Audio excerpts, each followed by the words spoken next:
So this car, she jumped. Alrighty everybody, welcome back. So, as you've seen in the thumbnail, we are going to attempt to build a new truck. Well, build a truck back.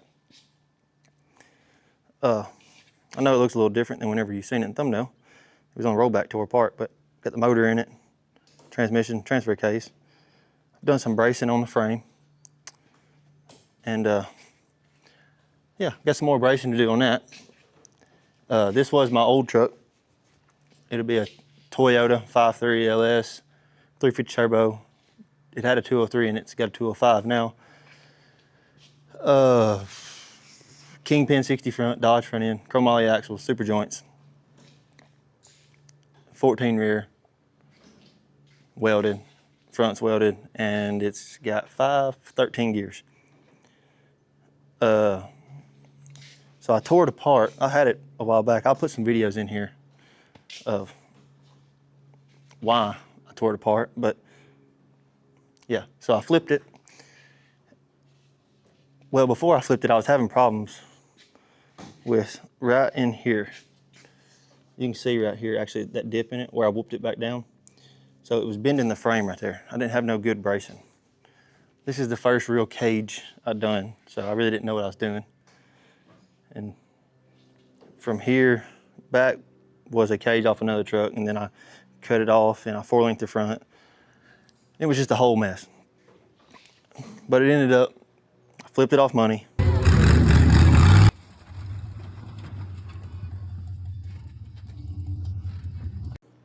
And it caved the whole passenger side front of it. It didn't cave it in, but it dented it up good, messed the cab up. And I was like, whatever. Then so it broke a shock and stuff.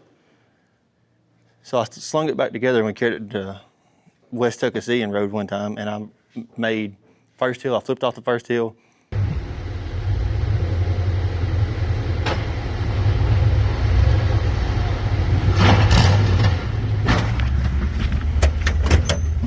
Second hill, it busted the transfer. Well, I think it done it when I flipped off money and I didn't know it because I just kept adding transmission fluid, but it busted my tail housing on the transmission right here because my mount was real loose. So I'm gonna add some kind of another brace here so that the pivot of all this ain't just relying on the old turd bow here. I have went in there in the turd bow and welded up some stuff in the valve body. So it's a full manual valve body, not a reverse one, just regular stock 5.3. And yeah, I wanted to put extended cab back on it, but that didn't work out. So, well, I got an extended cab out there, but it was rusted out real bad. So we're gonna go with single cab. Pretty nice straight cab here. Got like a couple little spots, but nothing serious in it. Got a windshield for it and doors and all that. But big thing, like it said in the thumbnail, can we have it done? So I'm trying to have this thing running and driving, good to go, tough, heat working, mainly heat working, by New Year's ride. I don't know what days we'll be riding. I know we're gonna try to make it to Wheeling and DEXJ's thing. I don't know what days Wheeling's open exactly. I think they're open Wednesday and Thursday, but I'm not 100% on that. We'll have to kind of wait and see. But we're gonna try to make both of them. Obviously we'll have Jeeps there. We'll have, hopefully, this there. But we're gonna take a break on this for tonight. Before this video's over, I'm hoping to have the cab set on it. So everything braced up and the cab set on. But we gotta take a break on it because we're going derbying tonight. It's kind of one of those things we said we was gonna do and then we forgot about it until now. Now's the day of. So we got the old aluminum back going. Got the rear end bent up on it. I'm gonna try to bend that out some more, get her straightened up. But the front end looks good on it. Still runs good. And then Darren's Camry, the one Darren drove, Braxton's driving it. We got the rear end folded. It was kind of bent down and twisted and all that. We got her rolled back up where she should be. He's getting the doors wired up on her. And this one I just get the hood bolted down. Got the battery in it, everything. leaves can ride. Hopefully the light don't mess this all up. But here's the rear end of the Lumina. Looks rough. I'm gonna try to get something. That right there is because I don't know if y'all can see it. Yeah, strut's bent real bad right there. But yeah, we'll figure something out. If not, we'll run it like that. We don't care. I hate this dang thing. But yeah, that's pretty much it. We're gonna leave here in an hour or two. I don't even know what time it is. Here in an hour or two and head down there to Pulaski and see if we can make some people mad or win a bunch of money. We're probably gonna make a bunch of people mad and lose a bunch of money, but part of it. And yeah, and then hopefully, depends what time we get back tonight, we'll work on this. But if not, we'll get the cab on this tomorrow. So y'all enjoy some derby footage, and I'll pick y'all back up tomorrow working on the cab truck.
Morning, we derby last night. Went like every other derby. Crappy. I don't know why. I'm terrible at them. What's the car? I mean, it wasn't the best car. We was going to make junk. Had a good time though. Made some good hits. This car's junk. It didn't bend the frame rails. It folded that freaking bumper in. It's folded all the way in. You can't see it. See all that oil right there? I don't know if it. Let me see if I can get you up in there. I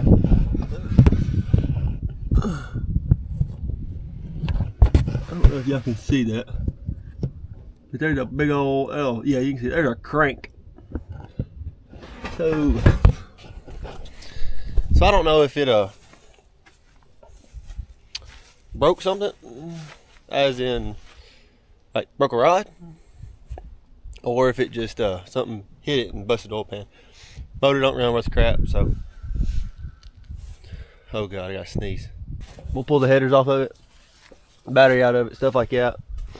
Probably pull the computer off of it because I've tuned that computer. And if I keep that one, I ain't got to buy credits to get in another one. But she's bowed up good. Old Camry here, it died, quit running. I think it just got stupid hot. He took some good licks. This car's junk too. There ain't no sense of trying to pull this one back out either. I mean, they're demolished. Folded up. But I haven't tried to start this one today. Tried to start mine. It hates life. But let's put a battery cable. put a battery cable on old chamber here. Hey, look how bent up the floorboard is. Here's cable. There we go.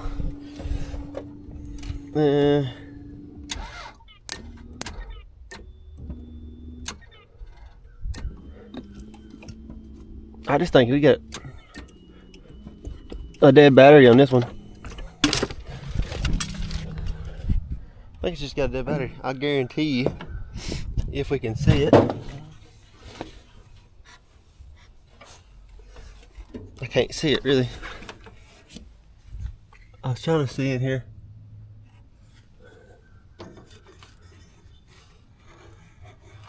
No, it didn't. Oh. Ugh. No, it didn't kick the belt off. So I don't know why it killed the battery or why the battery. Or if he just killed it when it was hot trying to crank it. But it'd be like that. We had to, oh, hey. We did have a turning on though, I'll say that.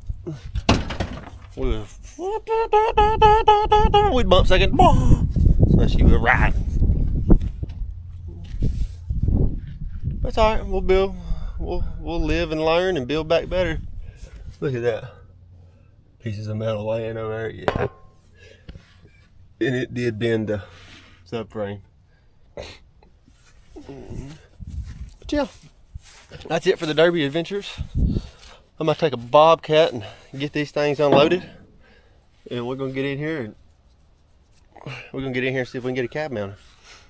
Make some progress on old cab truck. So let me get the bobcat and unload these and I'll pick y'all up inside.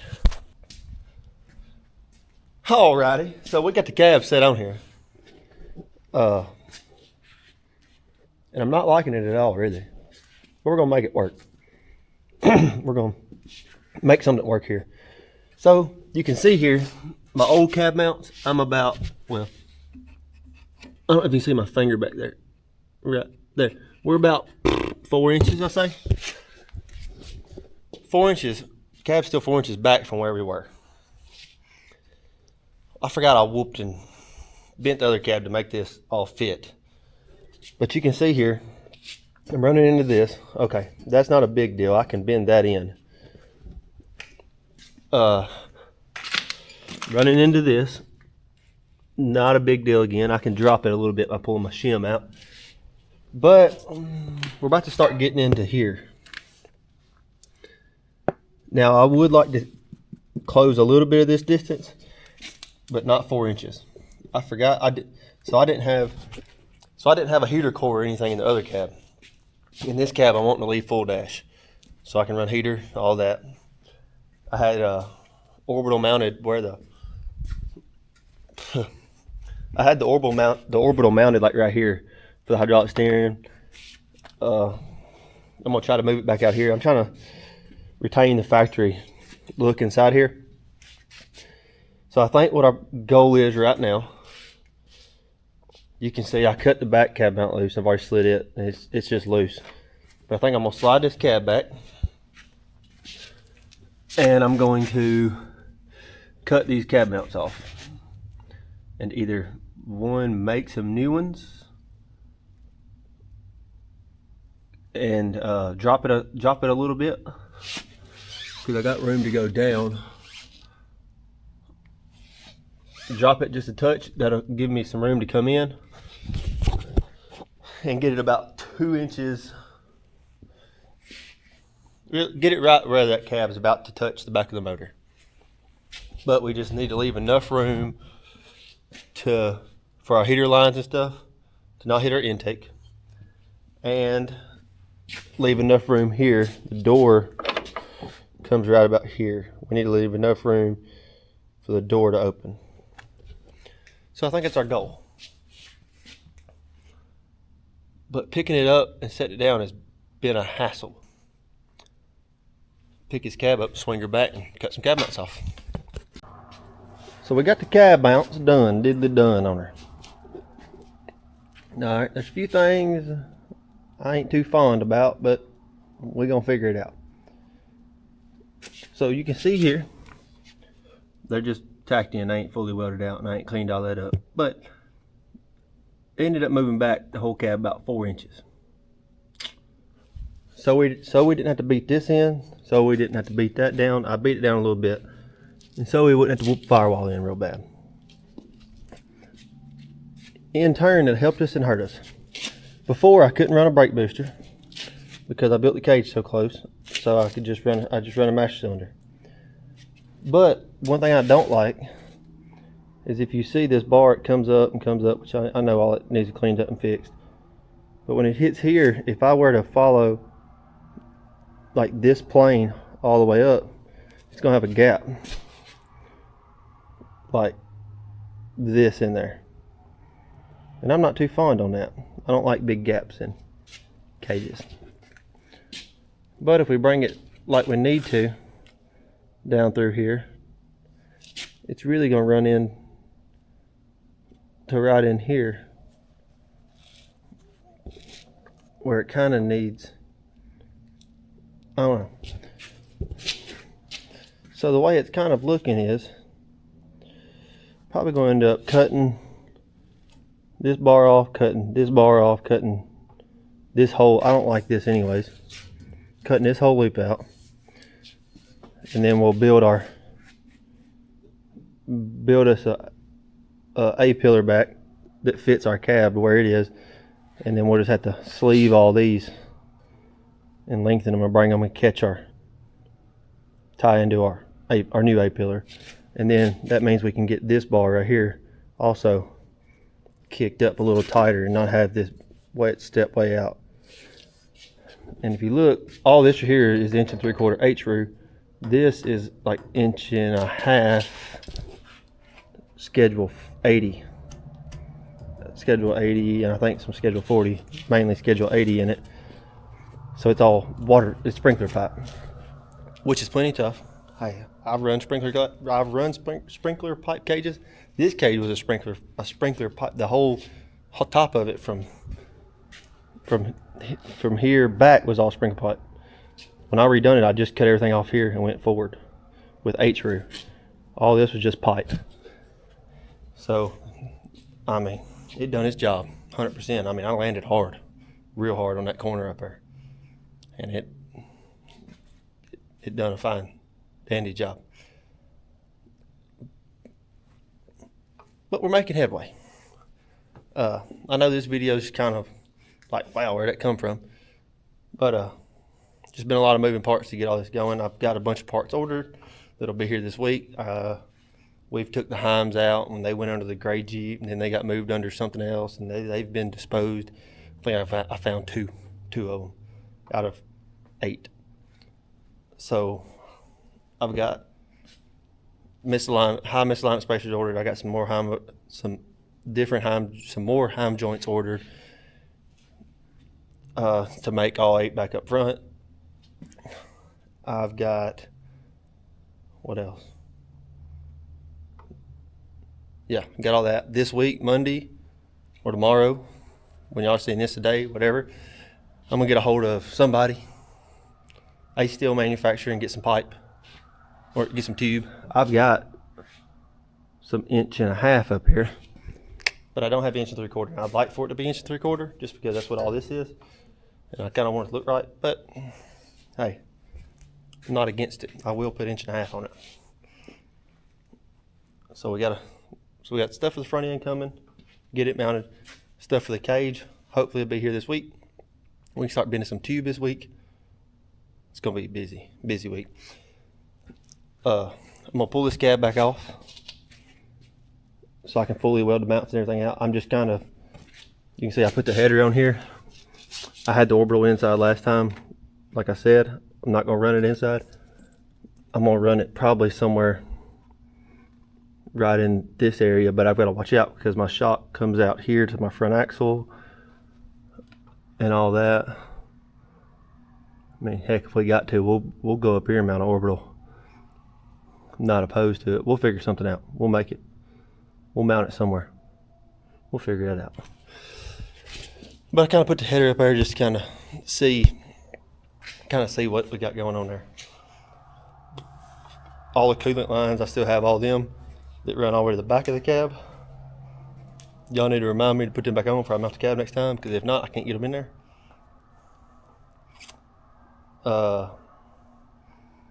And depending how this week goes, that'll determine if we're going to chop it off right here and 4-link it and back half it. Really want to, but not for sure yet. My main goal is I want to get the front end mounted, and get the cage started. If the cage goes smooth, I can get it done pretty quick, get the front end mounted so I can get my ride height kind of set. Then I'll know more. We've got, as far as getting the motor running, that won't be nothing. I'll probably order a harness off of Amazon, put on it. I'll take HP tuners with flash computer, figure that out. Coolant lines were good. So, yeah, coolant lines were good. We got to figure brakes out. I'm sorry, I'm nasty. We got to figure brakes out, which we'll figure that out. Ain't no biggie. We're going to try all AN lines on the brakes. I've always run hardline, and I've been skeptical about the AN stuff, but we're about to give it a go. I think it'll work out pretty darn tootin' good. But if it don't, it don't. We'll see. Got to get calipers and stuff for the rear. We got everything to build drive shafts. All but one yoke. I got to order one yoke for the front of the 205 for a 1410. But yeah, do some wiring, which I'm going to use all the factory. You can see here, I saved all the Toyota stuff. So I'm going to make it start by the key, lights work by the, I don't know where that, lights will work by lights, heater will work by heater, everything will work the way it's supposed to. It'd be cool if I could make it the temp work. It ain't got an oil pressure gauge in these factory, I don't guess. So we might end up tearing that out and doing a plate and doing a dash or something. We'll figure that out when it comes. Pulling the seats out of the Razor, put in it. Obviously the 43 is off the Comanche, and the wheels, we have to get adapters because these are 8x6.5 and 8x170, so we'll get some 2-inch adapters. Some Amazon ones, they tough, they hold. Damn, my building skills back in the day were rough. Look at how the cage and the cab are. I need to redo this cab mount over here and get the cab tuned up, or get this side over here tuned down, make it twist to the truck.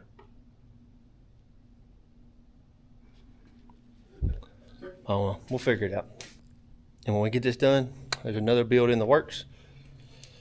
That'll be, to me, really, this is really important to me because it's bringing back the old truck. But the next one, I'm really excited about it.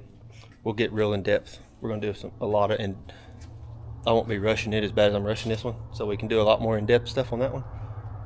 This one right here, it's kind of I'm giving y'all some. We're gonna skim the highlights and keep it rolling. But I'll make sure to pick y'all up more this week and show y'all as I'm building. This week's just been hectic. I really didn't think we was gonna make it to this point, really, with all derby and everything going on. But we made it here. So appreciate y'all for watching. Hope y'all have a wonderful week, and catch y'all next week.